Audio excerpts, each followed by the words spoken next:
بسم اللہ الرحمن الرحیم۔ میرا نام ہے پروفیسر محمد ریاض اور آپ دیکھ رہے ہیں YouTube channel Riaz Bazmi official. Welcome once again. آج ہم جو ہے وہ اپنا ٹاپک شروع کرنے جا رہے ہیں، جیسا کہ آپ کے سامنے ہے تاریخ ادب اردو کتب شاہی عہد گول کنڈا۔ اس سے پہلے جو ہے وہ ہم دکن کی تاریخ جو ہے وہ کر چکے ہیں، اس سے جو پریویس لیکچر ہے۔ اگر آپ کو یہ میری ویڈیوز اچھی لگیں اور آپ لائک کا بٹن پریس کیجئے اور سبسکرائب کر دیجئے ویڈیو کو اور بیل آئیکن کو دبا دیجئے تاکہ ہر نئی آنے والی ویڈیو آپ کو ملتی رہے۔ اس سے پہلے میں بتا رہا تھا کہ ہم دکن میں اردو میں جب بہمنی سلطنت کا خاتمہ ہوا تو اس کے بطن سے 5 خود مختار ریاستیں مارز وجود میں آئیں، جن کے اندر جو تھی بیجاپور، گولکنڈہ اور احمد نگر اور بھی جو ہیں، لیکن جو اردو کو زیادہ فروغ ملا وہ بیجاپور اور جو ہے وہ گولکنڈہ سے ملا۔ تو آج ہم جو ہے وہ بیجاپور جو ہے وہ اس کی خدمات جو ہیں، وہاں پہ جتنے بھی شاعر اس دور کے اندر انہوں نے جتنی بھی تخلیقات تھیں ان کے بارے میں جو ہے وہ ہم پڑھ چکے ہیں۔ اب جو ہے آج ہمارا ٹاپک جو ہے وہ یہ ہے کتب شاہی عہد یعنی کہ گولکنڈہ کے اندر جو ہے وہ اردو ادب کو فروغ کب ملا۔ تو اگر تاریخی لحاظ سے دیکھا جائے، آپ پھر کہیں گے کہ تاریخ کو ہماری یہ مجبوری ہے کہ جب ہم تاریخ کو الگ الگ ایک سبجیکٹ کے طور پہ دیکھیں گے تو تھوڑا سا ہمیں اس عہد کے جو شاعر ہیں یا اس دور کے اندر جو ہے وہ ان کی نگارشات ہمارے جو سامنے آئیں ان کا بھی بڑا پھر واضح سے ہم ڈیفرینشیٹ کر سکتے ہیں کہ یہ بیجاپور کا تھا دور اور یہ گولکنڈہ کا تھا۔ تو جی گولکنڈہ کی جو ریاست ہے وہ کم و بیش وہاں کے جو امیر تھا یا وہاں کا جو حکمران تھا اس نے علم بغاوت جو ہے وہ بلند کر دیا، اور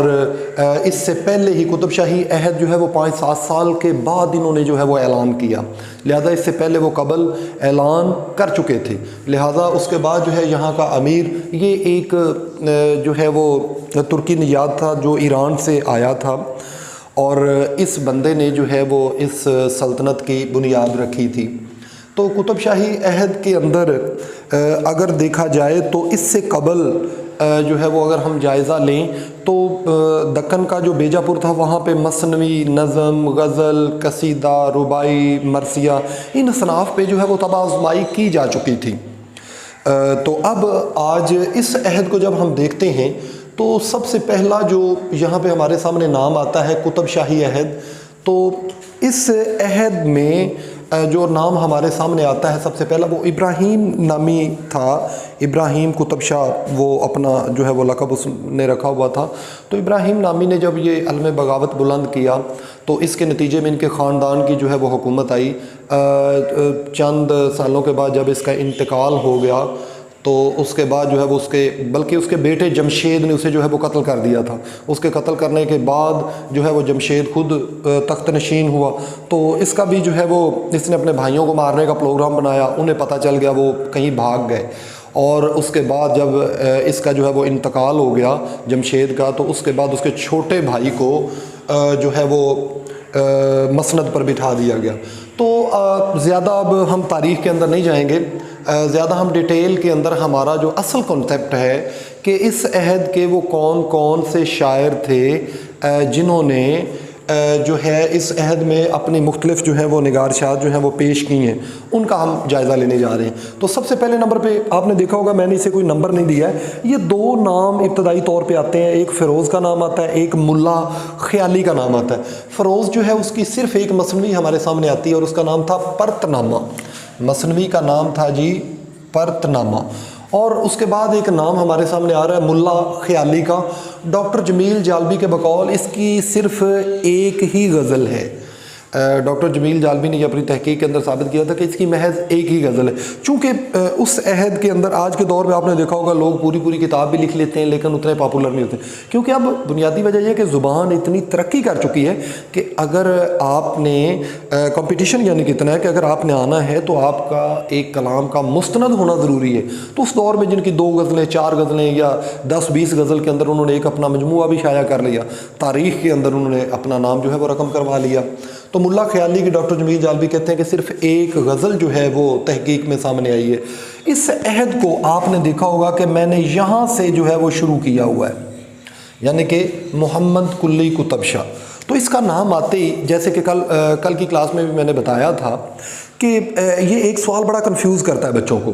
کہ بچے کہتے ہیں جی کہیں پہ تو یہ لکھا ہوا ہے کہ اردو کا جو ہے وہ پہلا شاعر مسعود سعد سلمان لاہوری ہے، کہیں پہ آ جاتا ہے جی امیر خسرو ہے، اور کہیں پہ آ جاتا ہے جی کہ پہلا اردو کا صاحب دیوان شاعر جو ہے وہ قلی قطب شاہ ہے، اور کسی کتاب نے لکھا ہوا ہے جی کہ وہ ولی دکنی پہلا شاعر ہے۔ تو یہ جی میں آپ کو بتاؤں عہد با عہد یہ تحقیق ہوتی رہی ہے۔ آج کے دور میں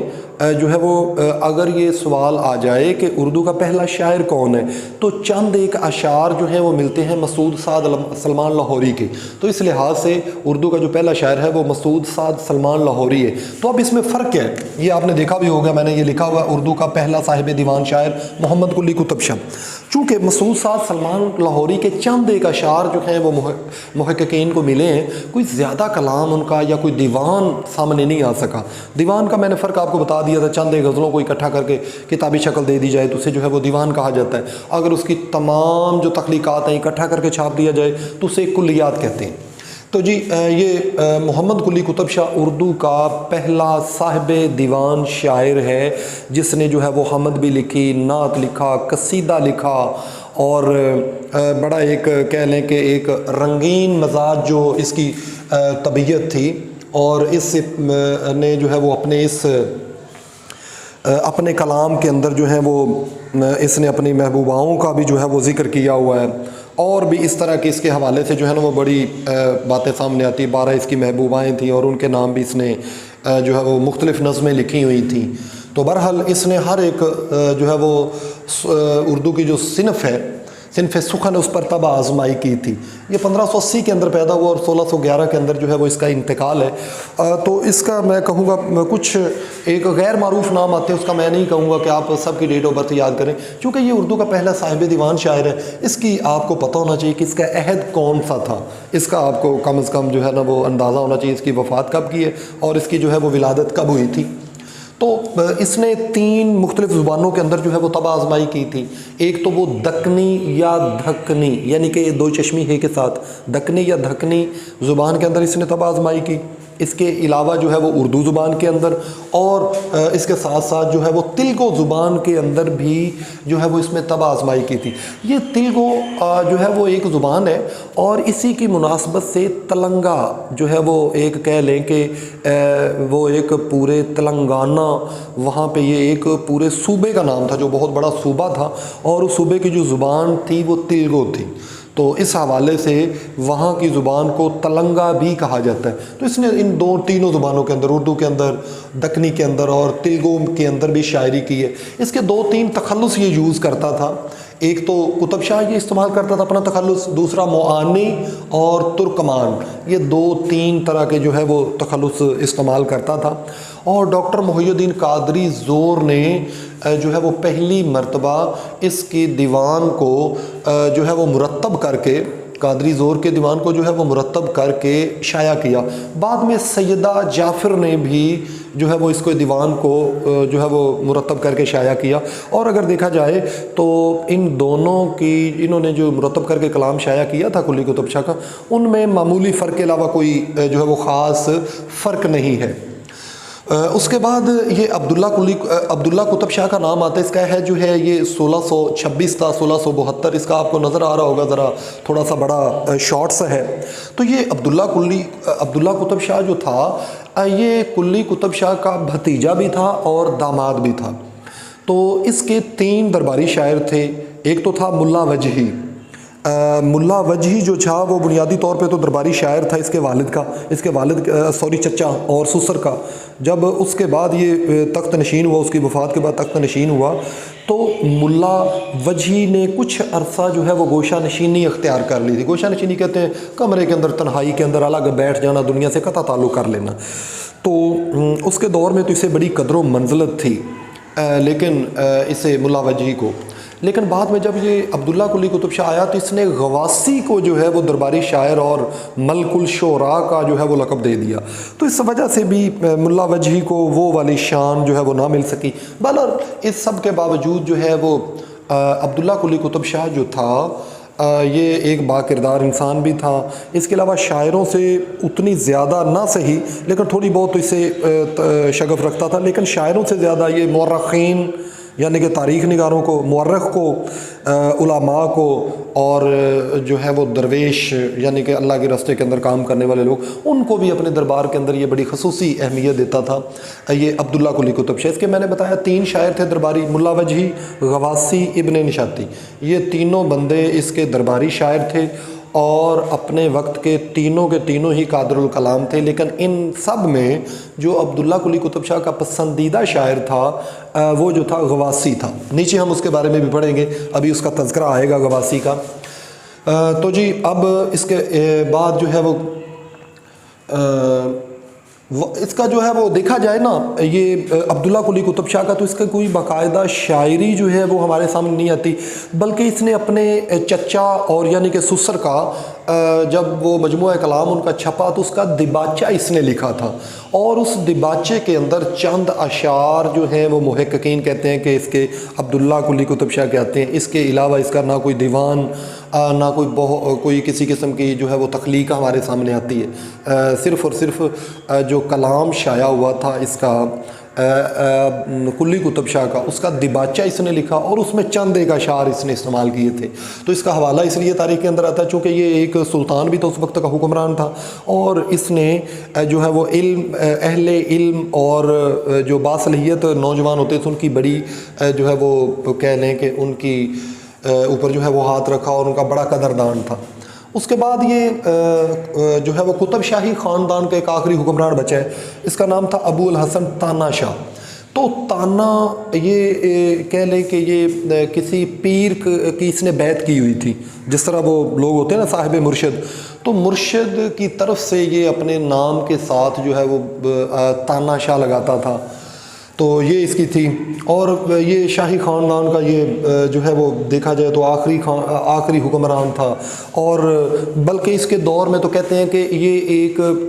پورا کا پورا کنٹرول جو ہے وہ مغلیہ حکومت کے پاس جا چکا تھا. یہ صرف اور صرف نام کا ہی بادشاہ تھا، لیکن اس کے عہد میں جو ہے وہ مغلوں نے یہاں بھی یعنی کہ یہ جو گولکنڈہ کا علاقہ تھا یہاں بھی باقاعدہ طور پہ قبضہ کر لیا اور ان کو بے دخل کر دیا. تو اس کے بھی چند ایک اشعار ہمارے سامنے جو ہے وہ آتے ہیں، اس کے علاوہ جو ہے وہ اس کا کوئی زیادہ کلام ہمارے سامنے نہیں ہے. ملا وجہی جس کے بارے میں نے بتایا تھا کہ یہ پہلے جو ہے وہ محمد قلی قطب شاہ کا درباری شاعر تھا، اور محمد قلی قطب شاہ کے دور میں جو ہے وہ اس سے بڑی قدر و منزلت ملی تھی.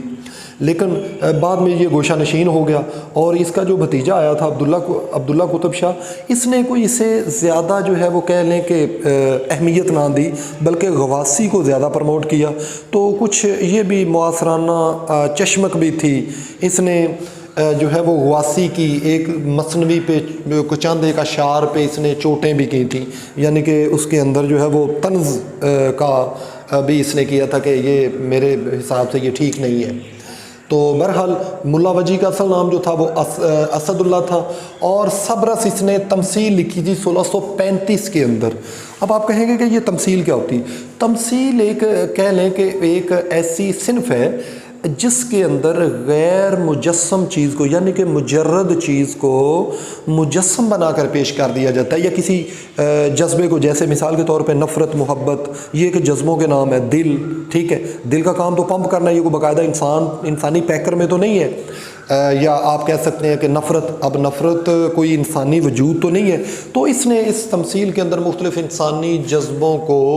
مجسم بنا کے پیش کر دیا صبرس کے اندر. اور اگر دیکھا بھی جائے تو صبرس جو ہے وہ ہم دیکھیں تو نثر کے اندر جو سب سے جامع اور مستند ہمیں سامنے نظر آتی ہے. ویسے تو جو ہے وہ فضلی کی کربل کتھا کو بھی پہلی نثری تصنیف کہا جاتا ہے، لیکن میرے حساب سے جو کہہ لیں کہ جس کے اندر باقاعدہ طور پہ اچھا کام ہوا ہے وہ صبرس ہی ہے. اور یہ صبرس جو ہے یہ اس نے یہ جو تھا نا عبداللہ قطب شاہ، یہ ملا وجہی اس دور میں گوشہ نشین تھا. اس کے کہنے پر اس نے دعوت دی دربار میں اور اسے جو ہے وہ صبرس لکھنے کی تلقین کی. تو اس نے 1635 کے اندر جو ہے نا یہ قصہ صبرس کا لکھا تھا اور بادشاہ کے حضور اس نے پیش کیا تھا. اس کے بعد اس کی ایک اور یہ مثنوی تھی کتب مشتری. کتب مشتری کے اندر اس نے بنیادی طور پہ جو ہے وہ بھانمتی کا ایک معاشقہ بیان کیا ہے بادشاہ کے ساتھ، اور بھانمتی ایک رقاصہ تھی اور محمد کلی کے ساتھ اس کا کوئی معاشقہ تھا، یعنی کہ جس کے اندر ایک کہا جاتا ہے کہ پرانی کوئی جو ہے وہ داستان کے اندر یہ کہانی موجود تھی۔ اس نے تھوڑا بہت اسے تبدیلی کے ساتھ جو ہے وہ اسے جو ہے وہ نظم کے اندر یعنی کہ مثنوی کے اندر جو ہے وہ ڈھال دیا، تو کئی جگہ پہ جا کے محیر العقول یعنی کہ عقل سے ماورا چیزوں کو بھی یہ اس کے اندر لے آیا ہے کتب مشتری کے اندر۔ آگے جی اس کے بعد آ جاتا ہے کہ شیخ احمد گجراتی، یہ محمد قلی قطب شاہ کے عہد میں گولکنڈہ پہنچا تھا، اور اس کے علاوہ 2 مثنویاں یہ لکھ چکے تھے اس وہاں، یعنی کہ شیخ جو گجراتی ہیں یہ گولکنڈہ پہنچنے سے پہلے 2 مثنویاں اپنی لکھ چکے تھے، ایک کا نام تھا لیلا مجنوں اور دوسری جو تھی اس کا نام تھا یوسف زلیخا۔ ذرا 5 سیکنڈ کی بریک دیجیے گا ذرا اگلا، کیونکہ وائٹ بورڈ چھوٹا ہے، ذرا اگلا ٹاپک میں اس پہ لکھ لوں۔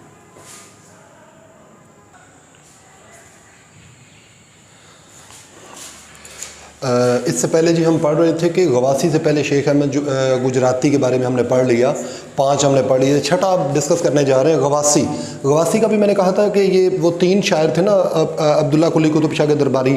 ان کے اندر ملا وجی، غواسی اور ابن نشاطی تھے، غواسی کا بھی ان کے اندر نام ہے۔ یہ محمد قلی قطب شاہ کے عہد میں جو ہے وہ شہرت کا اس کی آغاز ہو چکا تھا، لیکن محمد قلی قطب شاہ نے کوئی اسے اتنی زیادہ اہمیت نہ دی، کیونکہ اس نے اپنا درباری شاعر جو ہے وہ نامزد کیا ہوا تھا ملا وجی کو، لہٰذا اس دور میں اسے اتنی مقبولیت نہ مل سکی، لیکن اس کی شہرت کا آغاز ہو گیا تھا، بادشاہ اس کا قدردان تھا کہ یہ شاعر ہے،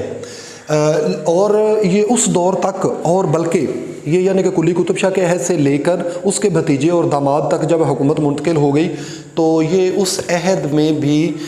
جو ہے ان کا محل کی سیکیورٹی کا انچارج تھا، بنیادی طور پہ یہ سپاہی پیشہ تھا، ٹھیک ہے جی۔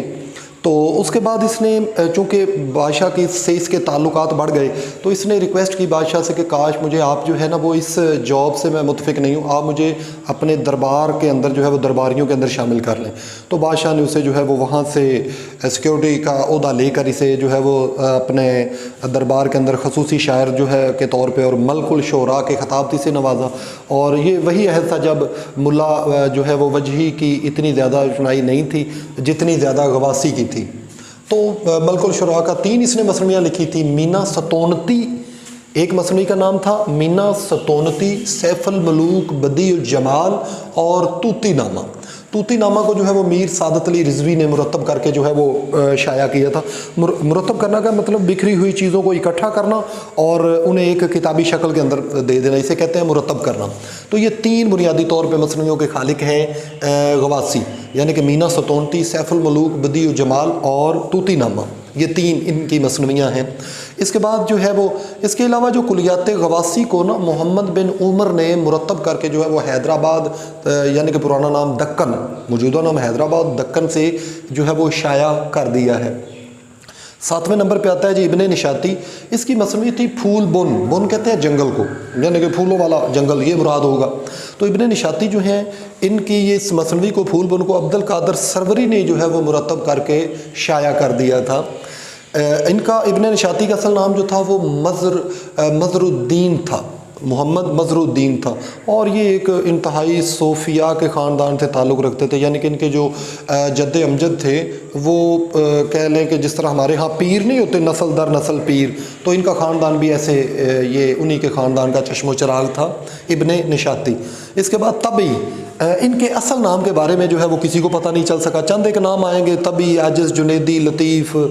تو اس طرح کے جو ہیں وہ نام آتے ہیں، جیسے محب، اس کا بھی پورا نام جو ہے وہ تاریخ دانوں نے نہیں، بلکہ انہوں نے کہا ہے کہ شاعری کے ذریعے ہمیں پتہ چلا کہ ان کا اتنا ہی نام ہے، پورے نام کا کسی کو نہیں پتہ ہے۔ تو جی یہ طبی جو تھا یہ بھی شاعر ہے، اور قطب شاہی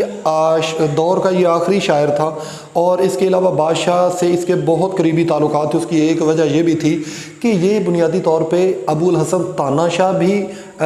اور یہ بھی ایک ہی جو بزرگ کے مرید تھے، یعنی کہ آپس میں یہ دونوں پیر بھائی بھی تھے۔